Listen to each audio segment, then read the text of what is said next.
Saludos a todos. Este es un video de repaso de la clase de fonética y fonología, previo a comenzar con los estudios correspondientes a historia de la lengua española. Lo que se busca en este video es que hagamos una especie de autoevaluación y reflexión sobre lo que conocemos y mantenemos en nuestra cabeza de los conceptos de fonética y fonología, con el fin de posteriormente utilizar estos mismos conceptos dentro del área de historia de la lengua española.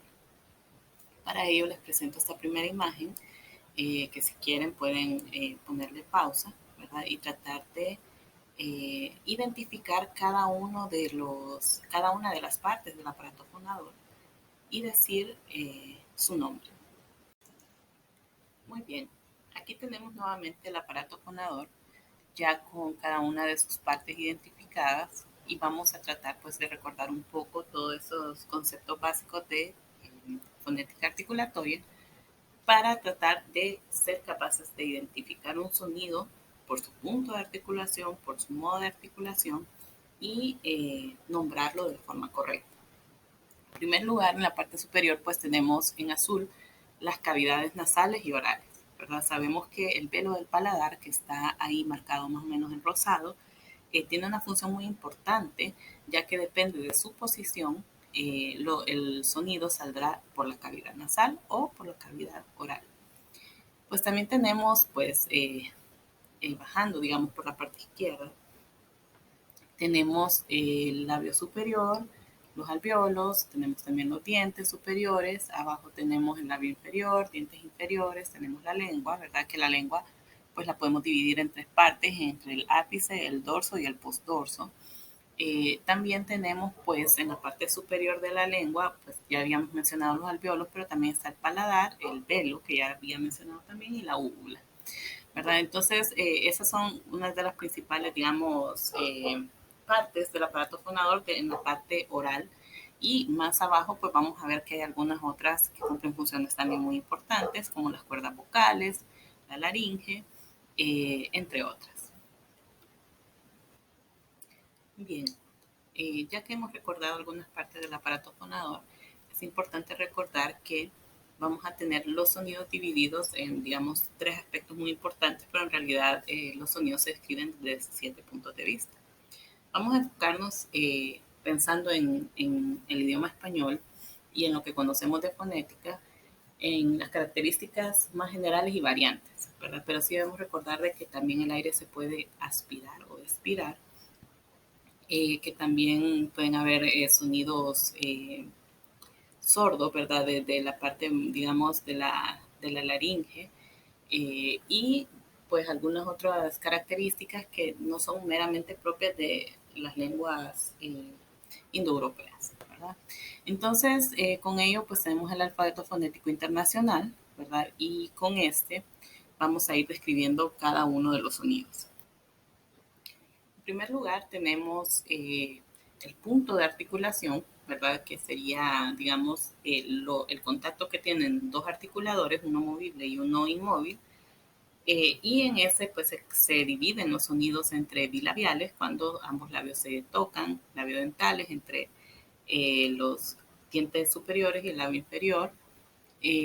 Dentales, ¿verdad? Cuando tenemos el contacto de la lengua con los dientes. Alveolares, cuando la lengua o el ápice de la lengua tiene contacto con los alveolos que están justo detrás de los dientes. Postalveolares, pues igual es una zona entre los alveolos y el paladar. También tenemos sonidos retroflejos, ¿verdad? Que es cuando el ápice de la lengua se envuelve, por decirlo de alguna forma, y genera un sonido tocando la parte postalveolar, pero digamos que con un contacto diferente de la lengua. También tenemos pues los sonidos palatales, que es el contacto de la lengua con el paladar. Los velares, que son ya con el postdorso de la lengua y el velo de la lengua. Los uvulares, ¿verdad? Cuando se pone en contacto la úvula con el postdorso de la lengua. Faringios y glotales. Estos faringios y los glotales pues son algunos de los que les mencionaba, que no necesariamente van a aparecer en todas las lenguas, ¿verdad? Estos son los puntos de articulación, pero también tenemos el modo de articulación, que tiene que ver con la salida del aire desde los pulmones hasta la cavidad oral o nasal, ¿verdad? Y para ello pues vamos a tener algunos sonidos que van a ser obstruidos, ¿verdad? Que vamos a tener un cierre, una fricción, y otros sonidos que van a pasar libremente. Entonces es así que se dividen en oclusivas, ¿verdad? Que son los sonidos en los que los articuladores se cierran completamente y se produce una especie de explosión, ¿verdad? Cuando se libera el aire, como la P, como la B. Luego tenemos los sonidos nasales, ¿verdad? Cuando por, la, por el pelo de la lengua, ¿verdad? Se cierra la cavidad oral y el sonido se produce por la cavidad nasal. Tenemos también los sonidos vibrantes, ¿verdad? Que son muy característicos entre sí. También tenemos pues los sonidos fricativos, que los fricativos van a ser cuando hay una especie de fricción, como les decía, o un pequeño impedimento o un impedimento menor del de las oclusivas, ¿verdad? Se ponen en contacto los articuladores, pero no cierran completamente la cavidad. También tenemos los africados. Los africados son una mezcla de sonido oclusivo y fricativo. Entonces primero hay un cierre, una explosión y luego hay una fricción. También tenemos los sonidos aproximantes, que son cuando apenas se acercan los articuladores, pero no se produce un cierre total y es, pues, digamos, un cierre parcial más limitado que las fricativas. Y también, pues, tenemos algunos sonidos laterales que van a salir por los lados, ¿verdad? Ya que el contacto de la lengua con el paladar va a hacer que el único flujo de aire se dé lateralmente. Ahora vamos a ver algunos conceptos relacionados con la posición del sonido y posteriormente pues iremos viendo otros conceptos que tienen que ver con cambios fonéticos. En primer lugar tenemos el caso de las africadas que se los mencionaba anteriormente, ¿verdad? Que es la suma de una oclusiva y una fricativa y son pues consonantes complejas que resultan de una oclusión seguida de una fricación. En este caso, por ejemplo, en el español, el caso más conocido, digamos, o más fácil de identificar, sería el de la che, ¿verdad? La che, que tiene primero una oclusión y luego una fricatización. Una fricación, perdón. Luego tenemos las aspiradas, ¿verdad? Que son articulaciones que consisten en un soplo sordo, velar o uvular. En el caso del español, sabemos que, digamos, tenemos una H inicial muda que viene de una F inicial latina y que antes de ser muda era una aspirada, ¿verdad? Por decirlo de alguna forma, como tenemos el ejemplo ahí, ficaria se vuelve jiguera y luego se vuelve higuera y ahí es donde la H se vuelve muda. Otro concepto importante es el de betacismo, que es una articulación bilabial de la labiodental. Recordemos que en fonética sabemos que en el español, por ejemplo, el sonido labiodental no existe, sino que la grafía bilabial y labiodental, o B y V, se pronuncian de la misma forma, ¿verdad? Y a ese fenómeno se le llama betacismo. También tenemos otro fenómeno que es el ensordecimiento, que como su nombre lo dice, es cuando un sonido que era sonoro pasa a ser sordo.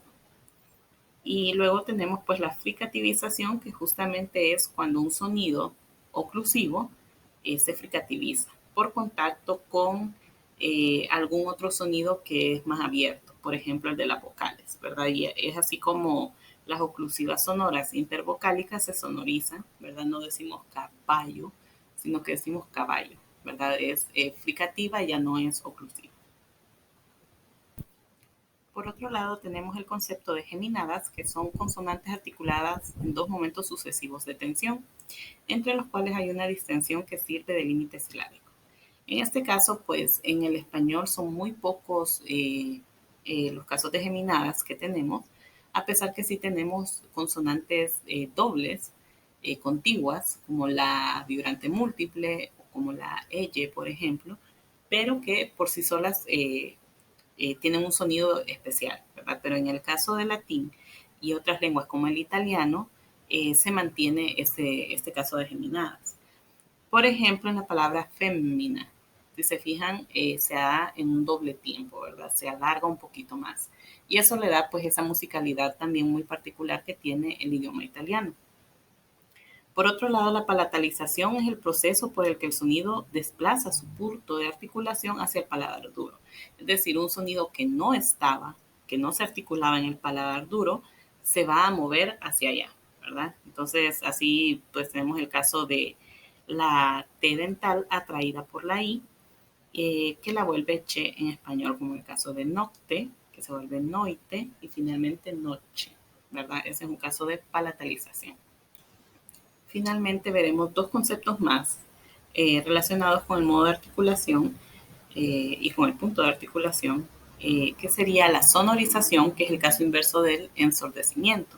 Si en el ensordecimiento una sonora se volvía sorda, pues en la sonorización un sonido sordo se vuelve sonoro, ¿verdad? Esto sucede, por ejemplo, en el caso de las oclusivas intervocálicas PTK, que se vuelven BDG. Y luego tenemos la velarización, que es el proceso por el que un sonido pasa a articularse en el velo del paladar, muy similar al de la palatalización. Muy bien, antes de comenzar con los cambios fonéticos esporádicos, he de decir que en cuanto al plan de clase de fonética y fonología, estos conceptos deberían cubrirse en fonética y fonología. Sin embargo, puede suceder que sea primera vez que se enfrenten a ellos y eso está bien, no hay ningún problema.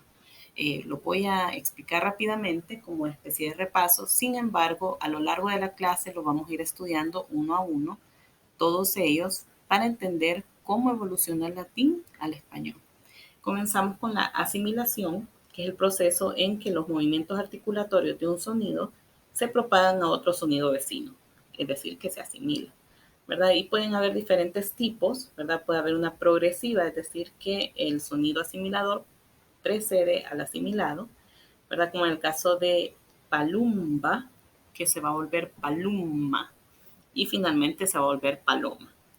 Luego tenemos una asimilación regresiva, que es más frecuente, ¿verdad? Cuando el sonido asimilado precede al asimilador, como en el caso de septe, que se vuelve sette y finalmente se vuelve siete. Y recíproca, pues cuando los dos sonidos influyen entre sí, como en el caso de carraria, que se vuelve carraira. Entonces, son tipos de asimilaciones muy importantes a conocer. El fenómeno inverso a la asimilación sería la disimilación, que es cuando dos sonidos iguales o semejantes tienden a diferenciarse.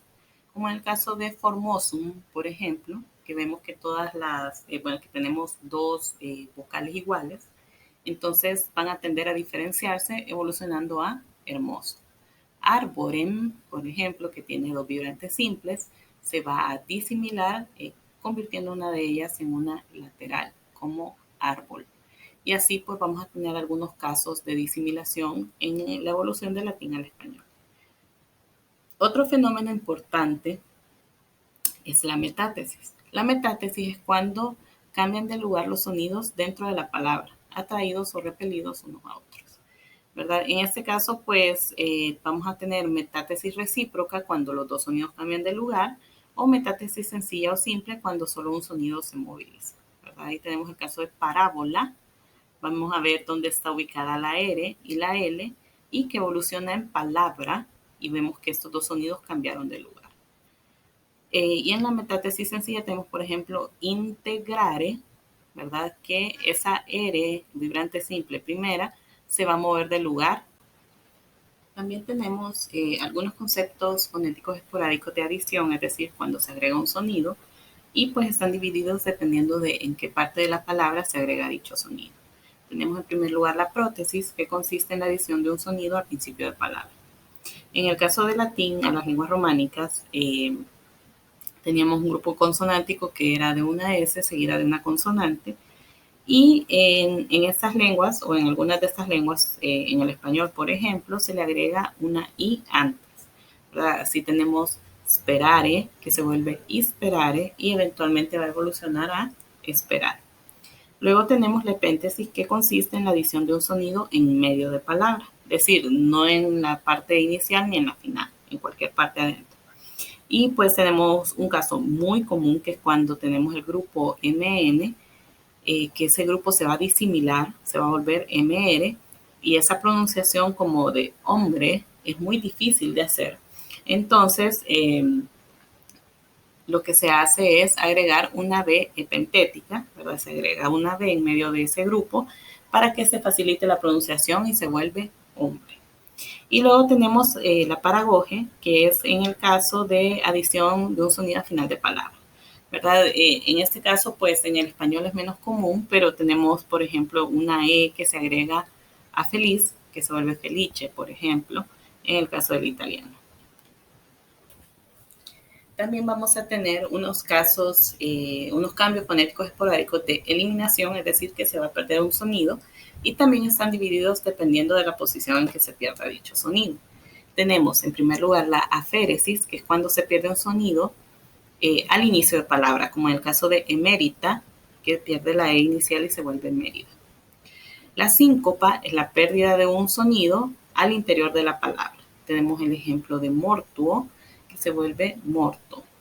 Y el apócope, que es una pérdida de sonido al final de la palabra, ¿verdad? Y déjenme decirles que en el español, en el castellano del siglo XII, se dio mucho este apócope que después se recuperó.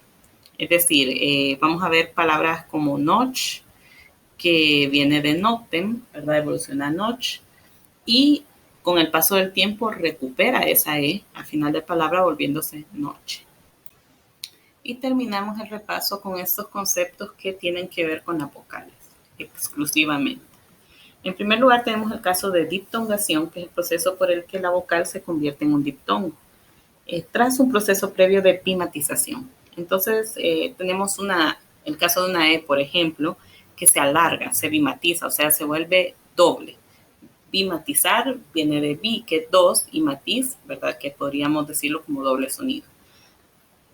Y en ese caso, pues, la E se vuelve EE y después se va a disimilar volviéndose IE. Ese es un caso de diptongación. Y el caso inverso sería la monoptongación, en la cual un diptongo se va a simplificar en un solo sonido, en una vocal. Como es el caso de aurum, au, ¿verdad? Que tal vez algunos lo recuerdan de química, por ejemplo, es el símbolo del oro. Viene justamente del latín aurum, y ese grupo au se va a simplificar y se va a volver o. Entonces, con esto, digamos que tenemos un repaso general de lo que tuvimos que haber visto en fonética y de lo que ustedes pueden ver que tanto recuerdan de fonética y fonología, que tanto tienen que repasar, ya que todos estos conceptos van a ser indispensables para el desarrollo de la clase de Historia de la Lengua.